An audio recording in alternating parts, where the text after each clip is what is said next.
নীলুর অজান্তেই নীলুর সকল স্বীকারোক্তি ফোনে রেকর্ড করে ফেললো সূর্য। হ্যাঁ বন্ধুরা, ভিডিওতে লাইক দিয়ে দেখতে থাকুন। সূর্য বলতে থাকে যে নীলু আর কিছু দিনের মাত্র অপেক্ষা, তারপরে দেখো তোমার খেলায় তোমাকে কি করে কিস্তিমাত করে দিই। আমি তোমার সকল কথা আমি রেকর্ড করে ফেলেছি আমার এই ফোনে। এবারেই আমার এই ফোনই তো হবে তোমার বিনাশের কারণ। ওদিকে নীলু বলতে থাকে কি ব্যাপার সূর্য, সেই আশা থেকে তুমি শুধু আমাকে দিয়ে কথা বলিয়ে যাচ্ছ, তুমি তো কিছু বলছো না। ওদিকে সূর্য বলতে থাকে যে আমি তো তোমাকে এক মুহূর্ত আর বরদাস্ত করতে পারছি না, তোমাকে সহ্য করাটা আমার জন্য একটা মরণ ফাঁদ হয়ে দাঁড়িয়েছে। কিন্তু তার সত্ত্বেও আমার তো কোনো রকম কোনো উপায় নেই, কারণ আমি গায়ে পড়ে তোমাকে এই বাড়িতে নিয়ে এসেছি শুধুমাত্র রাইকে নির্দোষ প্রমাণ করার জন্য।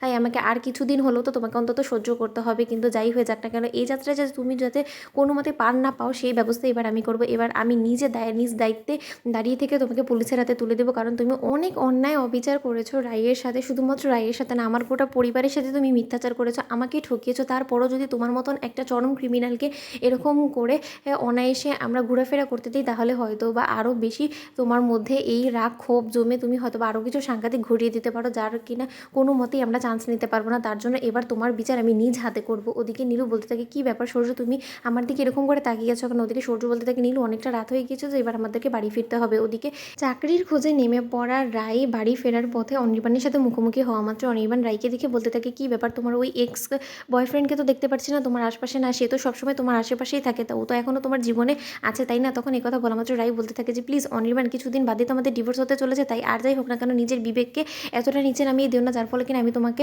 সম্মান করতেও ভুলে যাই। তখন এই কথা বলা মাত্র অনির্বাণ হাসতে থাকে আর বলতে থাকে যে সম্মান তাও আবার তোমার কাছ থেকে আমি কোনো মতে এক্সপেক্ট করি না, কারণ তোমার মতন দুশ্চরিত্র নোংরা কলঙ্কিত মেয়ের কাছ থেকে কী বা এক্সপেক্ট করা যায়। তোমরা তাদের মতন মেয়েরা শুধু এতটুকুই পারে যে কী করে বড়লোক বাড়ির ছেলেদের জীবনটা নষ্ট করে দিতে হয়, ওদেরকে কী করে ফাঁসানো যায় তাদের কাছ থেকে টাকা আত্মসাৎ করার জন্য। আচ্ছা যাক আমি তোমাকে কী বলার জন্য এখানে ডেকেছি সেটা অন্তত শুনে যাও। আমি ভালোই তোমাকে ডিভোর্স দেওয়ার জন্য ডিসিশন নিই না কেন, কিন্তু তার সত্ত্বেও তুমি এতটুকু চিন্তা করো না যে তোমার খরপোশের দায়ভার আমি নিব না। আমি তোমার খরপোশের সব দায়িত্ব নিয়েই তোমাকে ডিভোর্স দেবো।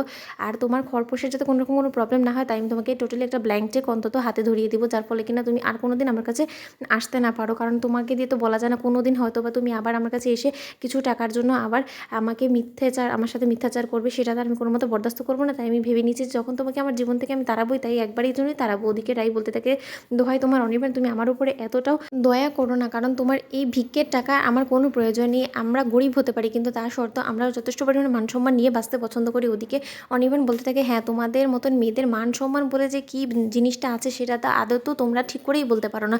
তোমাদের মতন মেয়েদের আবার মান সম্মান আছে? দুশ্চরিত্র নোংরা মেয়ে কোথাকার। তখন এই কথা বলা মাত্র রাই বলতে থাকে এখন যাকে তুমি দুশ্চরিত্র নোংরা বলছো, একদিন সেই মেয়ের কাছে এসেই তুমি ক্ষমা চাইবে। তুমি কথাটা মিলিয়ে নিও অনির্বাণ।